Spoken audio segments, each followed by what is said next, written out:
Hello મિત્રો, તો સ્વાગત છે તમારું બધાનું મારા એક નવા વિડીયો વ્લોગમાં. અને હાલ ચાલી રહેશે શ્રાવણ મહિનો, તો એકવાર કોમેન્ટમાં બધા હર હર મહાદેવ લખી દો. બોલો હર હર મહાદેવ. એટલે આપણે ગાય પાવાની, એક દેશી ગાય પાવાની છે, પોણી પાઈએ પછી ચારને બધું નોખવાનું હોય, નોખી દઈએ. ચાર વડાનું કામકાજ ચાલુ. હવે ગાયને પોણી પાવા લઈ જ આવીએ.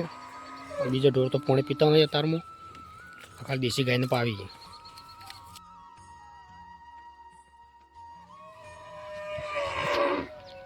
ગાયને પોણી લઈને પાઈ હેડ્યા હોય.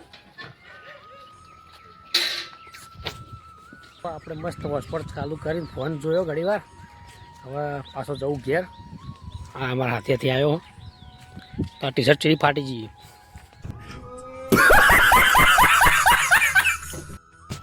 જોઈ લો વાતાવરણ જેવું કર્યું, ખાલી મસ્ત વાતાવરણ કર્યું, પણ વરસાદ આવતો હે ને પાછો થોડા સોટા નોખે આવતો નહીં.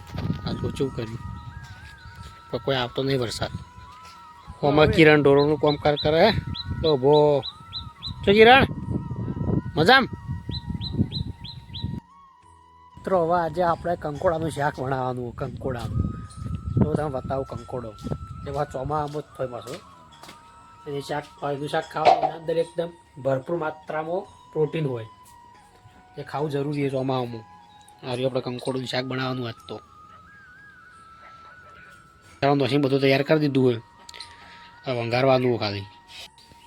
મૂળને પેસ્યો જે મસ્ત લાગી. શાક બનવાનું ચાલુ હોય. અમારી બાજુ તો કંકોડો કહો, તમારી બાજુ શું કહો મને જણાવજો કોમેન્ટમાં. અને કંકોડું શાક ખાવાની મજા આવે. પાછી સુનીબેન બનાવી શાક વંગારી, તો શું બનશે હવે ટેસ્ટ કરીએ. હડો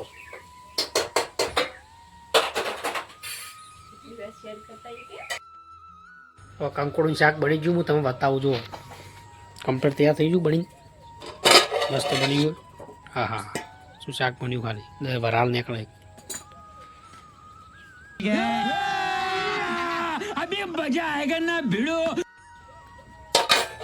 રેડી થઈ ગયું. હવે ચૂલા પર રોટલા થોઈ, દેશી ચૂલા પર નહીં, ઘઉં ના રોટલા કરવા થાય.